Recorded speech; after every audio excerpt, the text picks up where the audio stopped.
Bonjour, bienvenue à vous sur ma chaîne. Et oui, je ne pouvais pas faire autrement que de venir vous rejoindre pour l'analyse de cette nouvelle lune qui fait tellement parler. Bah oui, c'est une nouvelle lune excessivement spéciale. Euh, c'est une nouvelle lune avec une éclipse. Alors déjà, il faudrait s'entendre sur le terme éclipse. Là, c'est une éclipse solaire, c'est-à-dire que, elle est exceptionnelle en ce sens parce qu'il y a souvent des éclipses lunaires. Mais là, c'est pas la même chose, hein. Et que vous soyez chez vous, que vous soyez dehors en train de la regarder, c'est vibratoire avant tout. Donc, c'est le soleil qui va être caché par Madame la Lune. Ah bah le rendez-vous n'est pas, c'est pas celui d'une nouvelle lune parce que ça va être exactement un collé-collé. Donc cette manifestation, comment dire, cette éclipse, la dernière fois qu'elle fut visible en France, bah, c'était le 11 août 1999. Alors, peut-être vous souvenez-vous des jours qui ont suivi. Peut-être avez-vous été impacté ou pas. Peut-être pas tout de suite, hein. Mais normalement, une éclipse, c'est pour changer un peu de décor, changer de paradigme, etc. Une éclipse nous invite à changer notre prise de vue. Oui, sur les choses, sur les gens, sur les événements. Et apprendre aussi, à prendre en main ce qui est essentiel et bon pour nous. Alors évidemment, c'est un effet qui va être collectif, qui va avoir lieu donc le 12 août à 20 heures. Beaucoup pourront l'observer, surtout si vous êtes dans le sud-ouest, sud de la France, Espagne, Pyrénées, etc.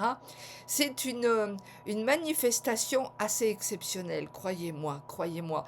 Parce que les aspects dont je vais vous parler incessamment sont surprenants.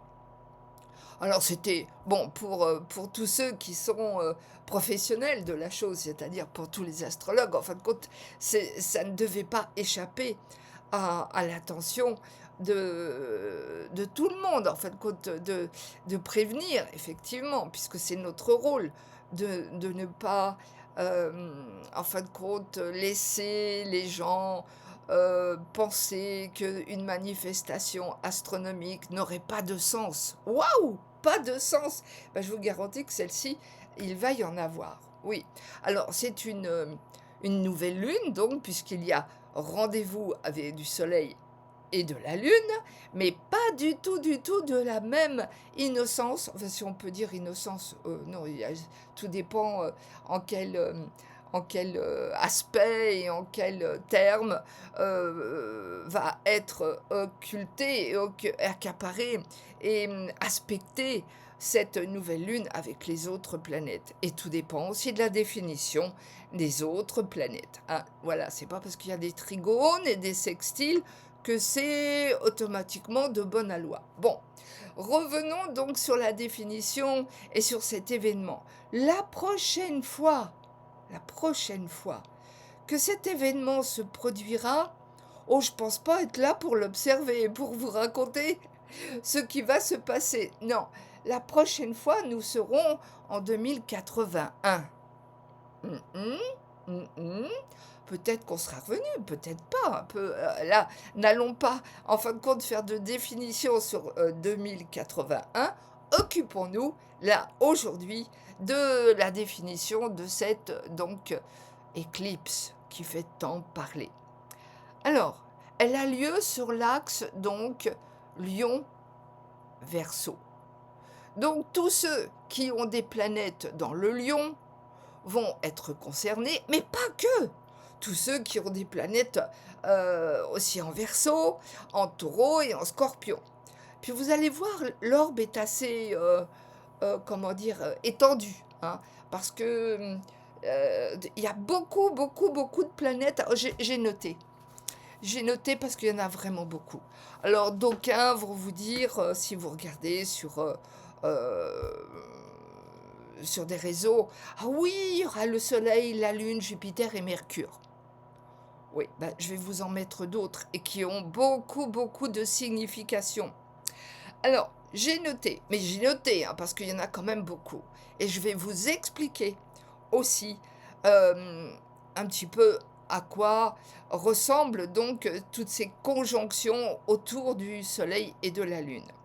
Alors, tout au début de la constellation zodiacale du Lion, nous avons Phaéton. Oui, Phaéton, c'est un astéroïde qui nous dit: «Oh là là, ouh, tu veux monter trop? Tu veux monter trop? T'as tellement voulu monter très haut que poum!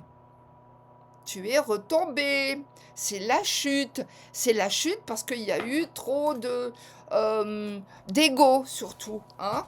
Alors, qui a beaucoup trop d'ego? Je vous laisse, deviner, mais enfin donc il y a la chute de quelque chose. Si vous avez des planètes donc tout au début du Lion, faites attention, hein, attention aux entorses au règlement. Donc Phaéton. Après, nous avons comment dire? Un autre, astéroïde. En fin de compte, on ne sait pas trop si c'est un astéroïde ou, son classement, je pense que certains vont réagir, en disant: «Mais non, c'est pas un astéroïde. Non, non, non, c'est pas un astéroïde. C'est, Vulcain». Oui, Vulcain, le travail à faire sur soi en premier. Le travail aussi, Vulcain, bah, c'est un peu l'alchimiste, hein. C'est celui qui va faire passer l'œuvre noire à l'œuvre rouge pour peut-être atteindre l'œuvre blanche. Peut-être. Oui. En sommes-nous capables en ce moment? Je pose la question. Ok. Donc Vulcain est à 4 degrés du Lion. Il y restera longtemps. Il y restera longtemps dans le signe du Lion. Euh, Maintenant, ce qui est important, c'est qu'il soit conjoint à, à Mercure. Oui, il est conjoint à Mercure. Mercure, l'intellect. Mercure, le curieux. Mercure, celui qui veut aussi parler, communiquer, se déplacement. Il y a une conjonction de Mercure et de Vulcain. Donc on a un travail tous à faire, surtout si vous êtes début Verseau ou début Lion ou début Scorpion ou début Taureau, puisqu'il y aura donc une quadrature avec ces deux derniers signes. Vulcain qui reçoit Mercure, il y a tout un travail à faire d'une façon un peu ésotérique quand même, hein. Vulcain, je vous ai dit, c'est l'alchimiste. Bon, il va transformer il va transformer la matière. Laquelle? Point d'interrogation. Il est en Lion, Mercure a besoin de parler, et c'est un événement important qui va faire parler beaucoup de gens, même ceux qui connaissent rien, c'est pas grave du moment qu'on en parle, du moment que effectivement cette information et cette vibration, hein, vous parviennent. Mais je vous l'ai dit tout à l'heure, hein, que vous restiez, je sais pas, enfermé dans votre chambre parce que ça vous intéresse pas, ou que vous soyez spectateur, la vibration, on va la recevoir tous, tous, tous, tous. Et il vaut mieux la comprendre. Donc, je répète, Phaéton, ne pas aller trop haut, hein, pour pas risquer de chute. Vulcain, le travail à faire sur soi. Mercure, l'intelligence, l'intellect. Jupiter après, bah Jupiter qui est rentré dans la constellation zodiacale du Lion il y a quelques semaines. Bah Jupiter en Lion, c'est très important puisque c'est la signature un peu de cette nouvelle lune éclipse. Oh oui, donc je pense que dès le lendemain, nous pourrons peut-être observer les choses différemment. Ce Jupiter, il est conjoint à ce qui est plus le dieu de la médecine, mais pas que la médecine, mais non, c'est le novateur au niveau de la médecine. Attention, qu'est-ce que le corps médical, que va-t-il vraiment euh, nous expliquer? Ou alors il va rien expliquer du tout, on verra ça peut-être d'une façon surprenante à la rentrée. En tous les cas, c'est en préparation. Il y a IGA, la fille, là, ce qui est plus. hein, la petite fille de Chiron aussi, symboliquement. Hygia, la pharmacie, oui, oui, oui, oui, oui, qui est conjointe à ce qui est plus la médecine, mais c'est pourtant pas la médecine traditionnelle, hein, et c'est conjoint à Jupiter. Bon, une éclipse, je vous l'ai dit tout à l'heure, ça peut nous préparer à... Moi, je sais que l'éclipse de 99, en fin de compte, j'en ai vu les conséquences en septembre 99. Et il n'y avait pas que moi qui en a vu les conséquences. Alors, à côté à ce qui est plus, je regarde toujours mes notes parce que je ne veux pas vous en oublier. Donc, j'ai dit Gia, Jupiter, et puis on arrive sur Varuna. Varuna, qui est un corps céleste très important. C'est le gardien des serments. Varuna, c'est la beauté de la vie. La beauté, il veut créer que du beau, avec des serments intemporels. Si jamais on ne respecte pas les serments qu'on a faits, qu'on s'est fait aussi, en revenant peut-être sur cette terre, les serments qu'on aurait pu faire à notre âme, ou etc., bah Varuna se fâche très fort. C'est un corps céleste dont il ne faut absolument pas, comment dire, oublier le sens. Varuna, gardien du seuil, gardien, oui, dieu des serments. Alors, c'est le gardien aussi de tous les codes de la moralité. Oui, il est conjoint à Jupiter. Un Jupiter Lion qui lui aussi, normalement, aimerait que les codes soient bien respectés. Oui, on va voir s'ils le sont. C'est opposé à Pluton. Bon, je reviendrai sur cette opposition tout à l'heure. Je continue. À côté de Varuna, nous avons Psyché, mais au même degré, 11 degrés du Lion. Il se passe des choses chez vous, les lions, et chez les Verseaux aussi. Il se passe des choses, hein. Psyché, la déesse de l'amour, la connexion avec l'âme. À côté de Jupiter, à côté d'Asclepius, à côté d'Hygia, à côté de Varuna, à côté de... je sais plus, à côté de Phaéton, à côté... C'est énorme, énorme le message de ces astéroïdes, énorme. Puis ça s'arrête pas là, mais non. À côté de Psyché, connexion avec l'amour, mais c'est avec l'âme. Connexion, âme, amour, ami, amitié, c'est la connexion de ce qui peut nous motiver au niveau du cœur et de la pureté. Notre âme, comment on la respecte? Comment on a respecté nos vœux, puisqu'il y a Varuna à côté? Comment on se souvient de nos engagements, de notre sens moral? C'est hyper important, cette éclipse. Il ne faut pas oublier ça. Comment on s'accorde le droit d'être éternellement branché avec notre âme, quel que soit tout ce qu'on a vécu, mais avec beauté. Puisque Psyché, c'est quand même celle qui va devenir la reine ensuite de l'Olympe. Mais ça, c'est une autre histoire que je vous raconterai un autre jour. Et à côté de Psyché, nous avons Isis. Isis, c'est la déesse égyptienne, c'est le féminin sacré. C'est celle qui va initier Marie, Magdalena, Joshua et bien d'autres. Isis, là aussi, c'est un corps céleste à ne pas négliger. Alors, tout ceci, quand même, oui, je sais, vous en aviez pas entendu parler, je sais bien, mais c'est hyper important.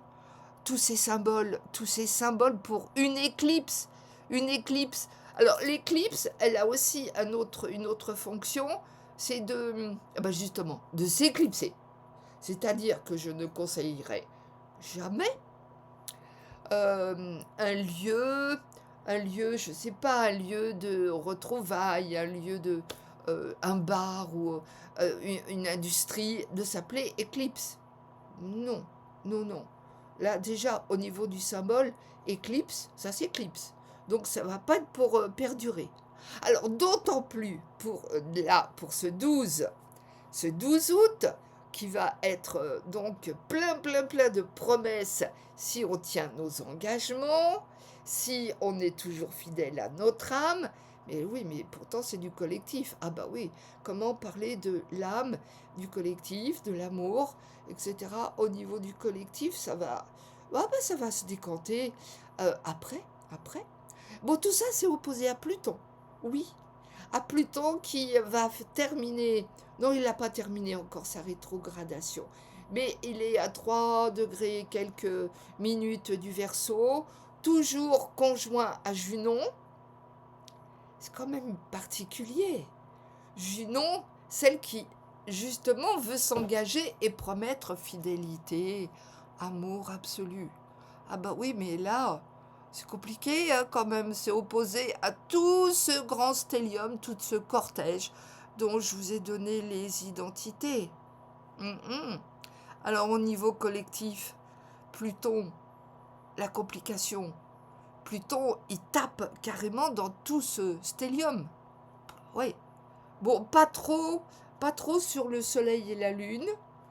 Oui, il ne faut pas non plus oublier qu'il y a le Soleil et la Lune, hein, évidemment, hein, qui se trouvent à 20 degrés du Lion. Donc, tout ça, ça va concerner tous les lions, quoi. En fin de compte, cette analyse concerne tous les lions et tous les Verseaux. Parce que notre Pluton, il n'est pas spécialement méchant, Pluton. Non, mais il nous met à plat. Ah ça, pour mettre à plat, je vous garantis qu'il met à plat, complètement. Il vous met à plat pour mieux pouvoir se redresser un jour ou l'autre. Après son transit. Ouais, j'en sais quelque chose. Mais après, quand on a réussi donc de supporter ce transit de Pluton, mais le Sphinx, ou alors, euh, euh, ou alors on va vraiment pas bien du tout. Hein. Mais sinon, il faut jamais avoir peur de Pluton. L'appréhender et effectivement faire en sorte qu'il ne soit pas trop lugubre, oui, bien sûr. Qu'il vous dépouille pas trop, oui, bien sûr. Mais des fois, ça dépend pas de vous, les amis Verseaux. Et oui. Je résume, nous avons Junon, celle qui voudrait se relier, épouser tout le monde, etc. Junon qui est rétrograde aussi, elle a une petite tendance là en ce moment à vouloir se réfugier chez l'ermite en Capricorne, mais non, Pluton est à côté d'elle. Oui, il lui dit mais non, va pas chez l'ermite, reste, sois libre et reste en Verseau, liberté, égalité, fraternité, ma sœur. Bah oui, mais il y a Amicus dessus. Il y a Amicus. Vous vous souvenez de la définition d'Amicus? Amicus, le massacre. Oui, il est opposé, là, pour le thème de cette éclipse. Il est opposé à Mercure, à ce qui est plus, comment dire, au forgeron aussi, Vulcain, à Varuna.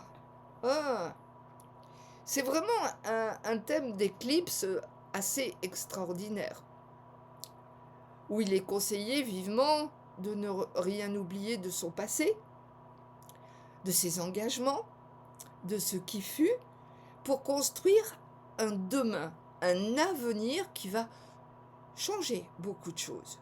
Après une éclipse de cette ampleur, les choses ne seront plus exactement comme avant. C'est clair.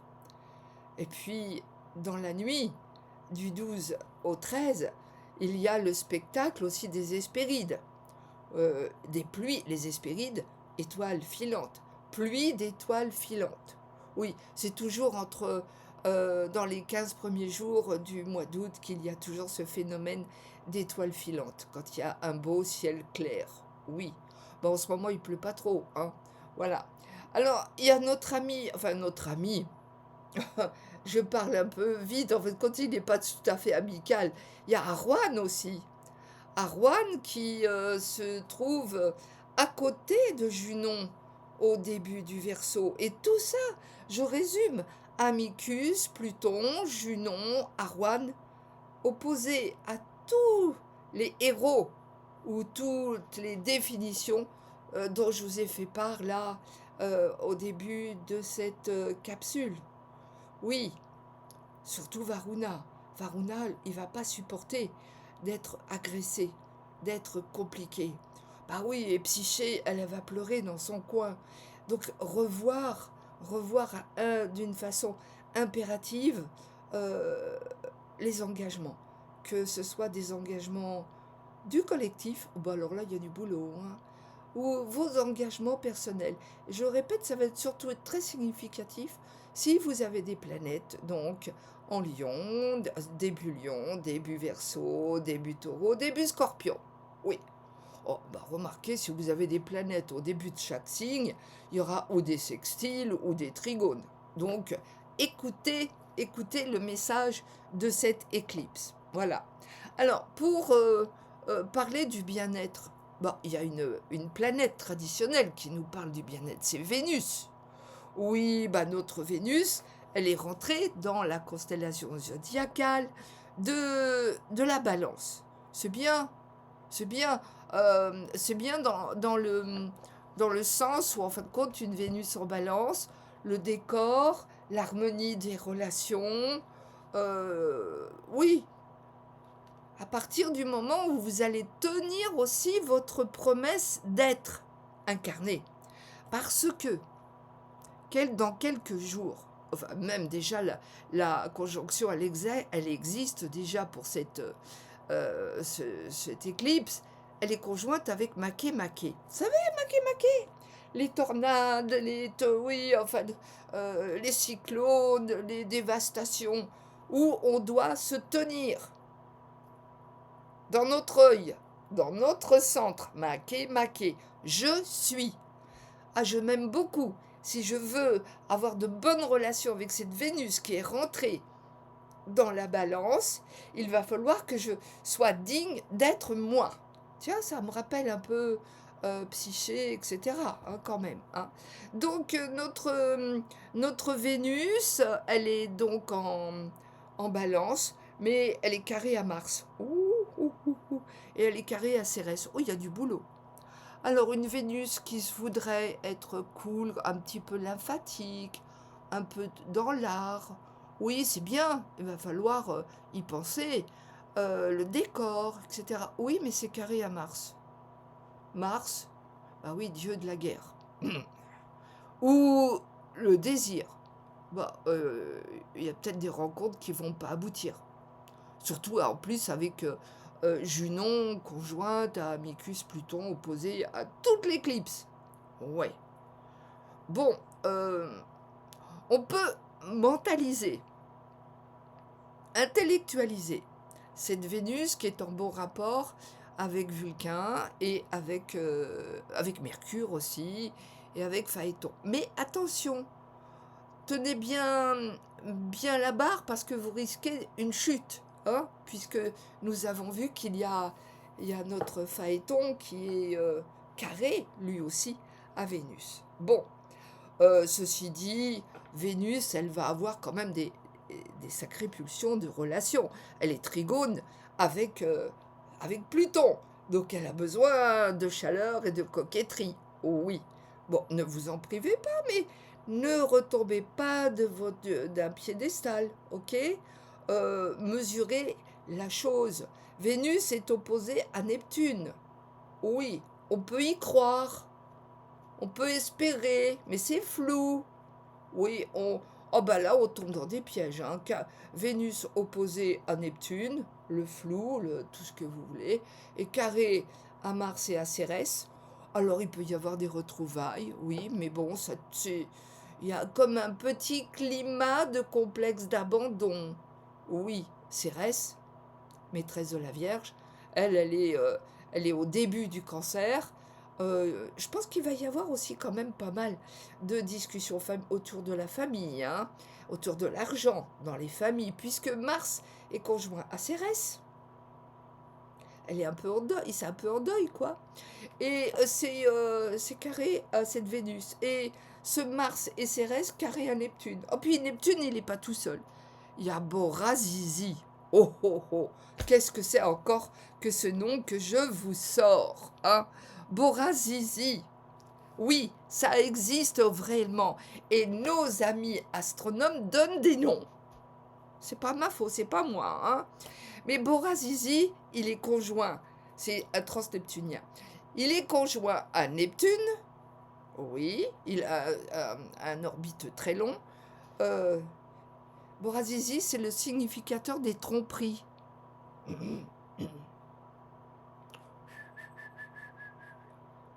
Oui, Bora Zizi est sur Neptune, opposé à Vénus, un peu opposé, pas encore trop d'une façon très directe, mais à Makemake quand même, à Dionysos.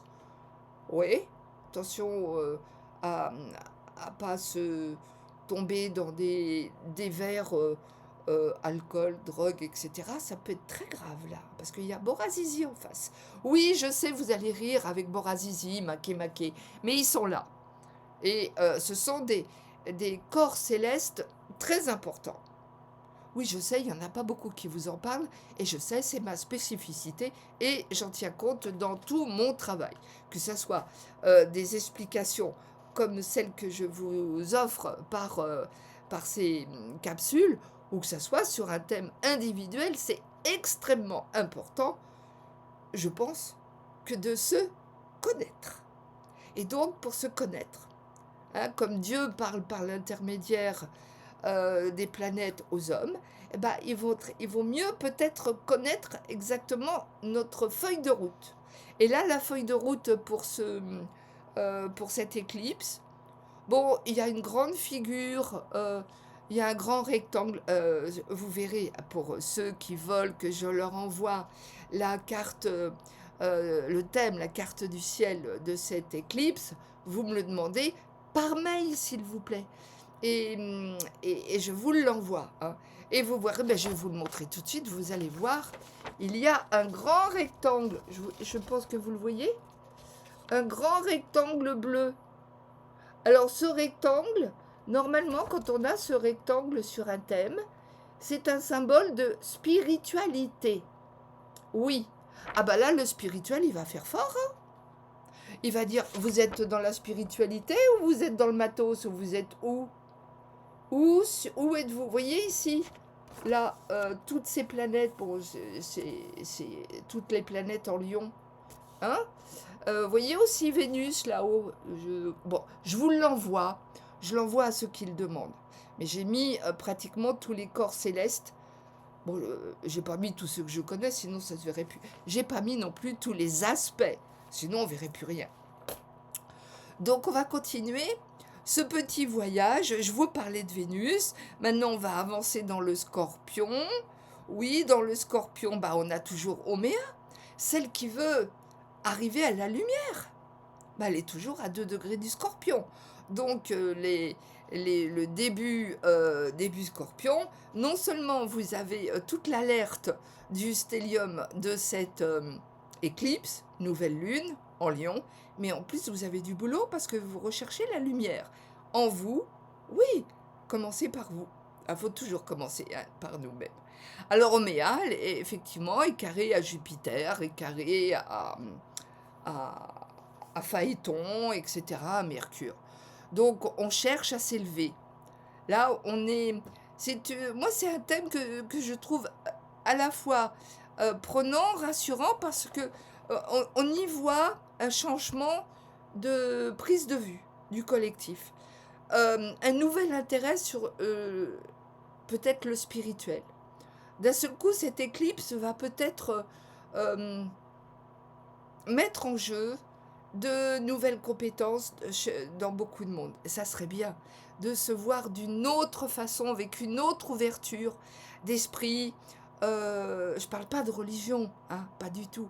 Mais ça n'écarte pas non plus les religions si vous le désirez. C'est pas du tout le but de mon analyse, hein.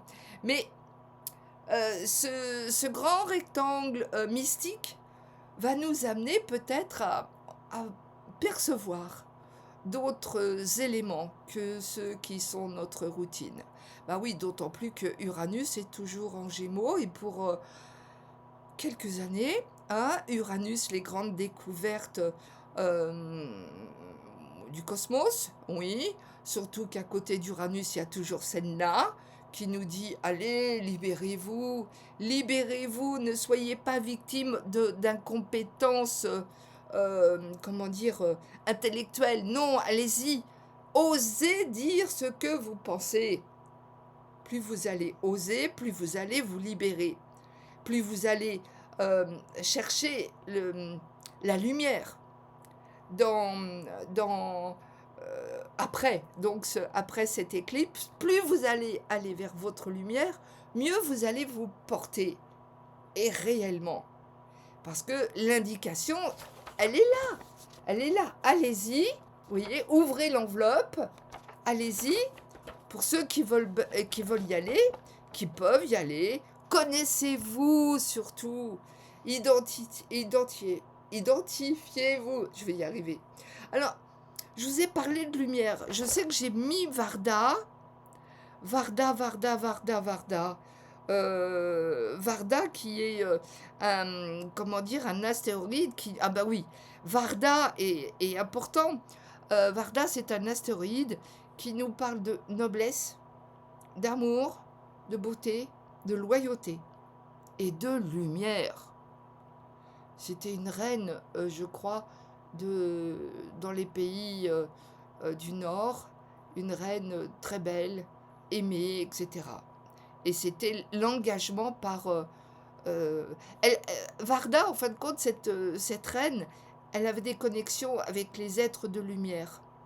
D'ailleurs, dans certains textes, Varda, elle est assimilée à l'apparition des anges, tellement qu'elle est belle, pure, etc. Bah, Varda, c'est intéressant de voir où elle est pour cette lunaison. Oui, elle est conjointe à la lune noire. Elle est conjointe, elle est à 28 degrés, je crois, du Sagittaire. Elle est pratiquement collée au noyau central de la galaxie. Tiens, tiens, tiens, y aurait-il des messages à percevoir? Oh, Varda, noyau central de la galaxie, la lune noire qui nous dit mais libérez-vous, osez, allez-y, go on see, allez voir. Et puis à côté de la lune noire, alors là c'est un autre chapitre, il y a Orphée, celui qui ose descendre dans les enfers pour retrouver sa dulcinée. Oui, mais enfin, là aussi, en fin de compte, le Orpheus, il n'est pas si honnête que ça. S'il veut retrouver Eurydice, c'est pour avoir un alibi. Bon, je vous en parlerai d'une autre façon. Mais euh, c'est des pulsions aussi, Orphée. Il n'y a pas que la musique. Hein, c'est comme Apollon. Apollon, c'est le dieu de la musique, mais attention, il y a Apollo, que j'ai placé d'ailleurs aussi, Apollo qui est en vierge. Alors Apollo, c'est à ne pas confondre avec Apollon. Apollon, la musique, l'art, la beauté, voilà, ok. Mais Apollo, c'est la cruauté. Eh, miséricorde, misère. Et Apollon, en ce moment, il est en vierge, il est à 16 degrés, et il est à côté d'Orcus, le dieu des peurs et le dieu de la mort. Oui, bah, vaut mieux peut-être se réfugier carrément vers comment dire, les définitions les plus heureuses pour ne pas jouer. Ben, effectivement, là, c'est pas parce qu'il y a un grand rectangle spirituel sur une carte que tout va être d'un seul coup angélique dans ce monde. Apollon, c'est la cruauté, hein. Je vous dis bien, ne pas confondre avec Apollon. Et il est conjoint à Orcus, en vierge. Bon, il y a Marie-Madeleine qui est pas loin. Il faut peut-être l'aider, Magdalena, n'est-ce pas? Par notre foi, la foi qu'on a en nous. Alors, donc, je vous ai dit pour le Sagittaire, en Capricorne, on va retrouver tout le temps la même squadra, c'est-à-dire Ixion, le dieu de la cruauté, qui est conjoint, il est à 7 ou 8 degrés, je crois. Voilà. mais il est conjoint à Cupidon. Le Cupidon, celui qui tire des flèches. Oui. D'ailleurs, Cupidon est carré à Vénus. Oh oh, là aussi, c'est les amours d'été où il ne faut pas s'attacher, n'est-ce pas? Alors, Cupidon est à côté, donc Diction, et puis ensuite on a Phallus, le brave, la bravoure. Il ne faut pas trop lui écraser les pieds non plus à Phallus, hein. C'est un centaure bienveillant, certes, mais bon, d'accord. Si vous avez des planètes autour du 10-12 degrés du Capricorne ou du Cancer, eh bien, n'allez pas sur les champs de bataille sans gilet pare-balles, hein. Et puis à côté, vous savez mon chouchou, l'aquare, celui qui descend du ciel et qui vient remettre de l'ordre sur la terre. Il a du boulot, hein. Alors il va réunir les animaux, les végétaux, les minéraux. Donc c'est les sciences que l'on peut entreprendre avec une durée assez déterminée, mais qui vont conduire peut-être à, à se connaître ou à se déterminer dans une recherche. C'est le moment. Après une éclipse, on se détermine. On va pas laisser l'éclipse éclipser comme ça tous vos projets. Non, on va éclipser vos angoisses. C'est le but du 12 août, après-demain. Éclipser vos angoisses et vos doutes. Croyez en vous, en votre art de vivre, en l'amour. Et éclipsez-moi. Oh ben non, je peux pas, j'y arrive pas, j'ai pas le temps, je suis fatiguée. Personnellement, moi, je vais jouer cette carte, hein. Ouais, personnellement et dans mes consultations, aussi exprimer, évidemment, avec tout le contexte de chaque thème individuel, exprimer ce besoin d'être coaché, de croire en soi. C'est le moment ou jamais. Vous n'allez quand même pas attendre 2081. Ça serait peut-être un peu tard. Même pour ceux qui viennent d'arriver sur Terre, quand même, c'est maintenant. Go! Alors bon, je continue mon petit... Je ne peux pas vous dire tout, hein.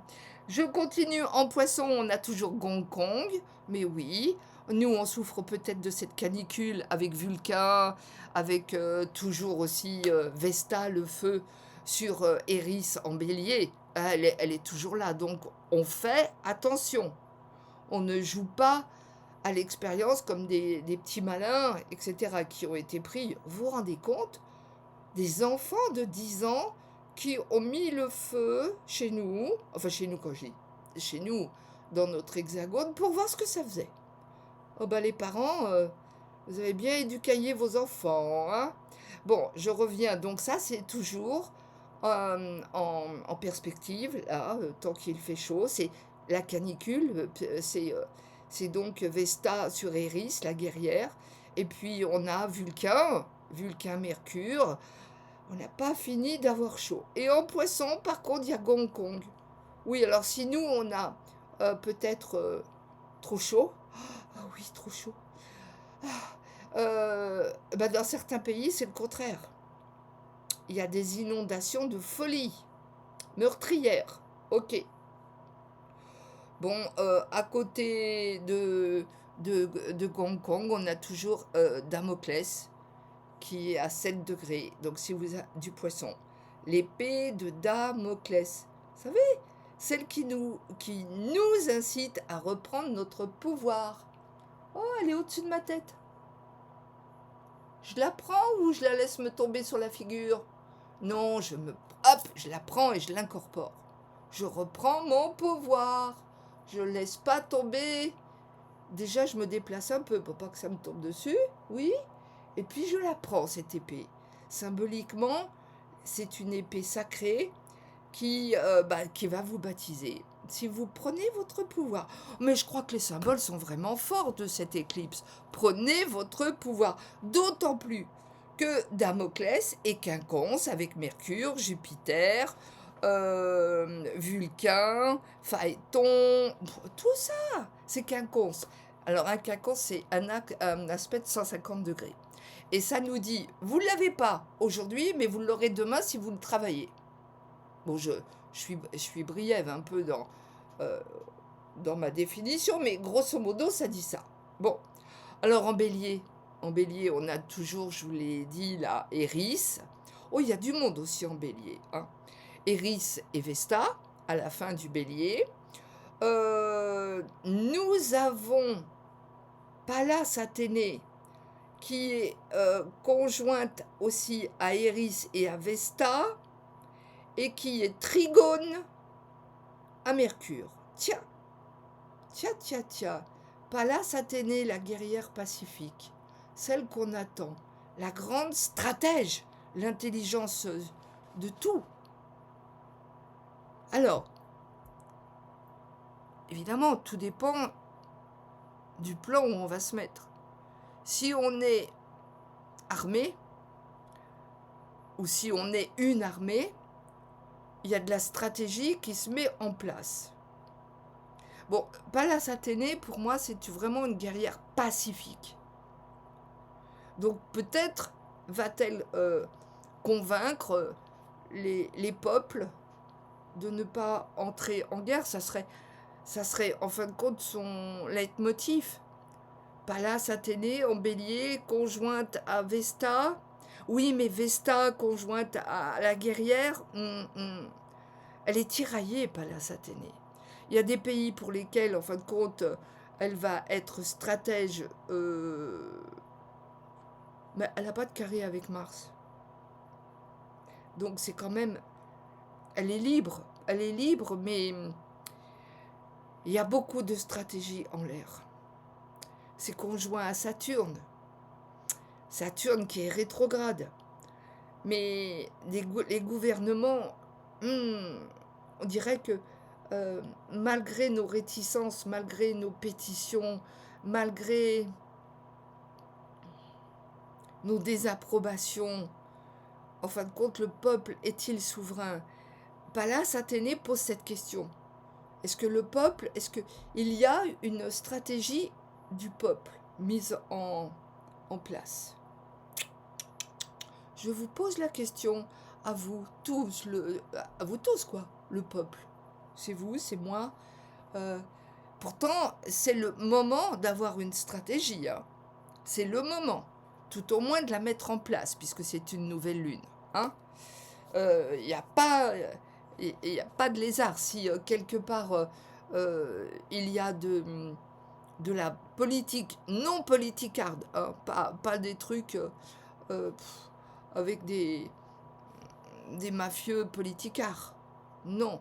Si on revient avec du sens à la noblesse, puisque c'est en rapport avec Varda. Ah oui, et oui, Varda est en trigone avec Vesta et avec Pallas Athénée. Donc, si on met en place une politique une stratégie de bon sens, c'est le moment. Juste après l'éclipse, là. Voilà. Bon, Chiron est rentré en taureau pour quelque temps. Donc, gestion de l'agriculture. Ouais, il y a un gros manque, hein. Il y a des plaintes, il y a des pleurs, il n'y a pas d'eau. Il y a trop d'eau dans certains pays, mais chez nous, c'est la canicule. Donc là, il y a une souffrance, puisque Chiron, c'est peut-être le guide, c'est celui qui guide, qui va découvrir et tout, celui qui soigne. Oui, mais c'est à force de soigner les autres, il va mal. Donc c'est une souffrance. Là, Chiron est quand même opposé à Ouméa, celle qui cherche la lumière. Elle cherche de l'eau en même temps. Oui, Chiron, là, il y a un manque. Tous ceux qui travaillent la terre, tous ceux qui sont en rapport avec l'agriculture, la nourriture, les patrimoines, les banques, etc., il y a souffrance. Et oui. Perséphone est en taureau aussi. Perséphone, c'est celle qui est bloquée entre deux mondes. Elle est à 15 degrés du taureau et elle est opposée à Karma qui, lui, est toujours en scorpion. Notre karma collectif est toujours en scorpion pour un paquet de temps, hein. Donc, on est au travail de débroussailler un peu euh, ces marécages. Karma, là, en fin de compte, notre karma, on pourrait dire, ouais, marécage. Vous voyez le genre marécageux, là oui, il y a des vouivres, il y a... mais on travaille. Et puis, si on a confiance en soi, n'oubliez pas qu'on peut tout lever avec nos mains, notre cœur, etc. Hein. Le scorpion est capable de génie, radiesthésie, etc. Mais il faut avoir confiance. Hein. Là, au contraire, pour... moi, j'aime bien ce karma scorpion à partir du moment où il nous fait rechercher des vérités et non pas se mettre la tête sous sous la banquise en disant oh j'ai peur, j'ai peur, j'ai peur. Non, la peur, hein, c'est Orcus. Et Orcus, il est en vierge et il est quand même, il est quand même un peu d'accord avec karma. Donc on vit pratiquement, oui, les sextiles, karma et Makemake sont en accord. Donc si on les laisse exprimer la peur d'être, on est cuit. Si au contraire, on va être suffisamment intelligent pour ne pas avoir peur, en fin de compte, les peurs, elles ne sont justifiées que pendant des actes de guerre ou des catastrophes, quoi. Sinon, je vous rappelle que toutes nos peurs, ce sont des créations de Mercure, du mental. Donc regardez où vous avez votre Mercure. Si vous ne savez pas, vous me téléphonez. Voilà. Donc maintenant, écoutez, je vais vous envoyer tous mes souhaits pour le 12 à 20 heures. Que vous soyez chez vous ou que vous soyez avec les lunettes indispensables. Attention à vos yeux. Hein.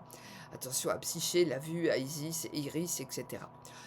Donc, vous allez recevoir d'une façon très cellulaire pratiquement le message de cette éclipse. À vous d'en faire bon usage et c'est tout ce que je vous souhaite. Alors, je vous rappelle que si vous voulez donc que je vous envoie le scan de cette lunaison éclipse extraordinaire, vous m'écrivez directement sur claudejarideloge@gmail.com. Voilà, et je vous envoie automatiquement cette copie, avec aussi d'autres explications. D'ailleurs, pendant que j'y suis, je tiens aussi à vous dire que dès le mois d'octobre, je vais faire 3 ateliers sur les astéroïdes et les transneptuniens. Si vous avez besoin aussi de ces programmes, vous me le demandez. Peut-être que je mettrai... Alors, je vais aussi, à partir de fin septembre, démarrer un cycle de formation certifiée. Formation qui sera destinée aux débutants. Où là aussi, on découvrira pendant une année toutes les planètes et tous les astéroïdes et tous les transneptuniens. Je sais, j'ai de l'audace, mais je l'ai déjà fait et ça fonctionne très bien. Donc, nos soucis. Voilà, écoutez, en attendant d'avoir vos réactions sur cette éclipse sensationnelle, eh bien, je vous souhaite le meilleur du monde. À très bientôt. Au revoir. N'oubliez pas de liker. Merci.